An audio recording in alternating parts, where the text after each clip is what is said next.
আমরা যদি গুনাহ থেকে বেঁচে থাকতে না পারি, আমরা যদি গুনাহকে পরিহার না করি, আমরা যদি আল্লাহ সুবহানাহু ওয়া তাআলার দরবারে ইস্তেগফার করে আল্লাহ তাআলার দরবারে ফিরে না যাই, তাহলে যত দোয়াই করি না কেন দোয়ার কোনো কাজে আসবে না। আজকে চারদিকে দেখেন সালাতুল ইস্তিসকার নামাজ হচ্ছে, চারদিকে দৌতাম অবস্থা, দোয়া হচ্ছে, কান্নাকাটি হচ্ছে। যারাই দোয়া হচ্ছে এর অধিকাংশই দেখা যাবে আল্লাহ তাআলার নাফরমানির মধ্যে ডুবে আছে। আমাদের রিজিকটা হালাল নেই, আমাদের চোখকে আমরা নিয়ন্ত্রণ করি না, আমাদের কানকে আমরা নিয়ন্ত্রণ করি না, আমাদের অন্তরকে আমরা নিয়ন্ত্রণ করি না, আমাদের কাজ কর্ম মনটার ভিতরে আল্লাহ সুবহানাহু ওয়া তাআলার আনুগত্য নেই, সব কিছু ভিতরে নাফরমানি। আল্লাহ তাআলার পক্ষ থেকে এই বিরাট গজব, এই কোন প্রকার গজব যদি আসে আল্লাহ সুবহানাহু ওয়া তাআলার পক্ষ থেকে, আল্লাহর হাবিব সাল্লাল্লাহু আলাইহি ওয়াসাল্লাম আমাদেরকে শিখিয়েছেন ইস্তেগফার করতে, সালাত আদায় করতে, বেশি বেশি কান্নাকাটি করতে, তওবা করতে। আমরা কি করছি? আমরা কি করছি? রাস্তার কুইলগুলো পড়ে যাচ্ছে গরমে, মানুষজন স্ট্রোক করে মারা যাচ্ছে, স্কুল কলেজ সব বন্ধ হয়ে গেছে, আমরা ব্যাঙের বিয়ে দিচ্ছি। ব্যাঙের বিয়ে দেখলেন না? সেদিন টেলিভিশন দেশ টিভিতে দেখলাম 10 লক্ষ টাকা কামিন নামা ধার্য করে 2 গ্রামের 500 বরযাত্রী নিয়ে গায়ে হলুদ দিয়ে আনুষ্ঠানিকভাবে 2 ব্যাঙের বিয়ে। নাস্তাগফিরুল্লাহ পড়বেন না?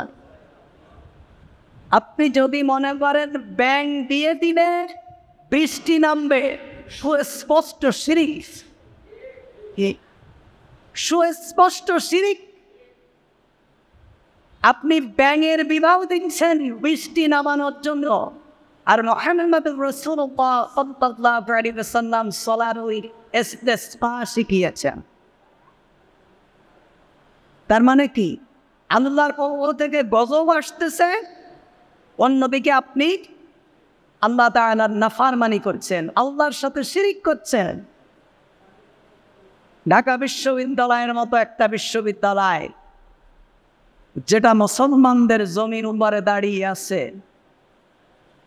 যেই মসজিদের পাশে বাংলাদেশের বাঙালিদের জাতীয় প্রবেশ হয়ে আছে, যেই বিশ্ববিদ্যালয়ের ডক্টর শহীদুল্লাহ ছিলেন, সেই বিশ্ববিদ্যালয়ের ভিতরে সালাতুল ইস্তিসকা নামাজের অনুমতি দেওয়া হয় না।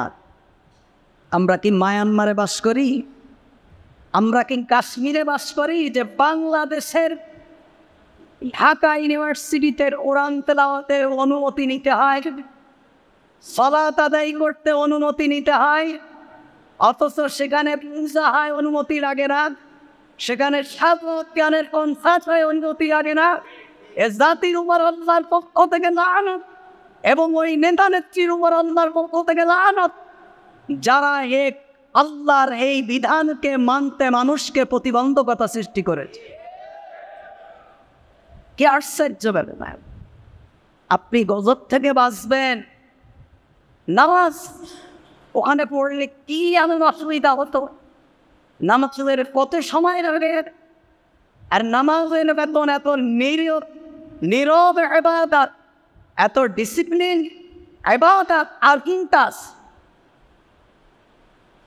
কোনো শব্দ নেই, নীরব, মানুষ শুধু কাঁদবে। আর সালাতুল ইস্তিসকার নামাজ তো এটা তওবা, বেশি বেশি তওবার আয়াতগুলো পড়া, তওবা করা, ইস্তিগফার করা।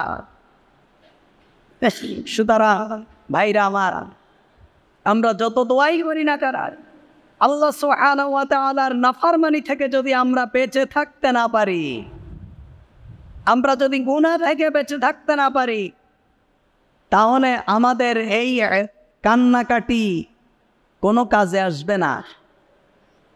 আমাদের এই কান্নাকাটি কোনো কাজে আসবে না।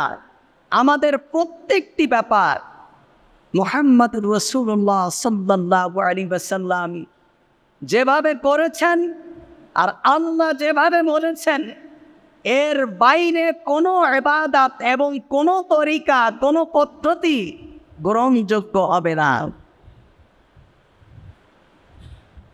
গ্রহণযোগ্য হবে না। তাহলে এই যখন প্রচণ্ড গরম হতো, যখন অনাবৃষ্টি হতো, মুহাম্মদুর রাসূলুল্লাহ সাল্লাল্লাহু আলাইহি ওয়াসাল্লাম কি করতেন? খোলা জায়গায় গিয়ে সালাত আদায় করতেন, দুই দিন 2 রাকাত, পরপর 3 দিনও করতেন। তওবা একটি খুতবা দিতেন, আল্লাহ তাআলার দরবারে কান্নাকাটি করতেন, তওবা করতেন, ইস্তেগফার করতেন। এটা হলো নিয়ম। আল্লাহ তাআলা বলছেন ওয়া আতিউল্লাহ ওয়া আতিউর রাসূল ফাইন তাওয়াল্লাউ ফাইন্নামা আলা রাসূলিনাল বালাগুল মুবিন। তোমরা আল্লাহর আনুগত্য করো এবং তার রাসূলের আনুগত্য করো। যদি আল্লাহ এবং তার রাসূলের আনুগত্য থেকে মুখ ফিরিয়ে নাও, তাহলে শুনে রাখো রাসূল সাল্লাল্লাহু আলাইহি ওয়াসাল্লাম তোমাদের কাছে পৌঁছানোর জন্য এসেছেন, সুস্পষ্ট করে তার বাণীগুলো পৌঁছায় দেওয়ার জন্য এসেছেন। সুতরাং আল্লাহ তাআলা কি বলেছেন এবং মুহাম্মদুর রাসূলুল্লাহ সাল্লাল্লাহু আলাইহি ওয়াসাল্লাম কি করেছেন, এর বাইরে কোনো পদ্ধতি আবিষ্কার করা, আজকে যেটা হচ্ছে গ্রামে গ্রামে ব্যাঙের বিয়ে হচ্ছে আনুষ্ঠানিকভাবে, এটা আবার টেলিভিশনে নিউজ করছে, গায়ে অনুধাবছে, 2 গ্রামের লোক দাওয়াত খাচ্ছে, কি একটা ধুমধাম অবস্থা। এগুলো সুস্পষ্ট শিরক এবং আল্লাহ সুবহানাহু ওয়া তাআলার বিধানের লঙ্ঘন। আল্লাহ তাআলা কোরআন কারীমে বলছেন আল্লাহু লা ইলাহা ইল্লা হু ওয়া আলাল্লাহি ফালইয়াতাওয়াক্কালিল মুমিনুন। আল্লাহ ছাড়া আর কোনো ইলাহ নেই,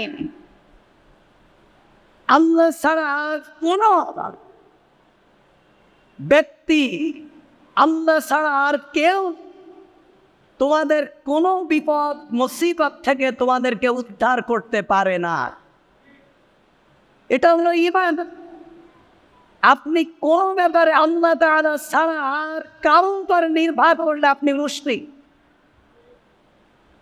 আপনি এ সমস্ত শিরকি কর্মকাণ্ডকে আপনার সংস্কৃতির অঙ্গ বানিয়ে নেবেন, অংশ বানিয়ে নেবেন, আপনার দেশীয় সংস্কৃতি বলবেন, এগুলোকে ফলো করবেন।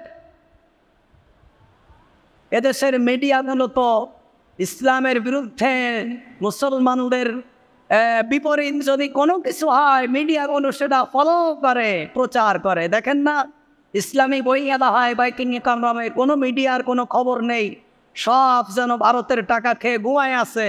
আর যখন 21শে বই মেলা হয়, তখন একেবারে মিডিয়াগুলো সোচ্চার, তাদের খাওয়া নেই, ঘুষ নেই।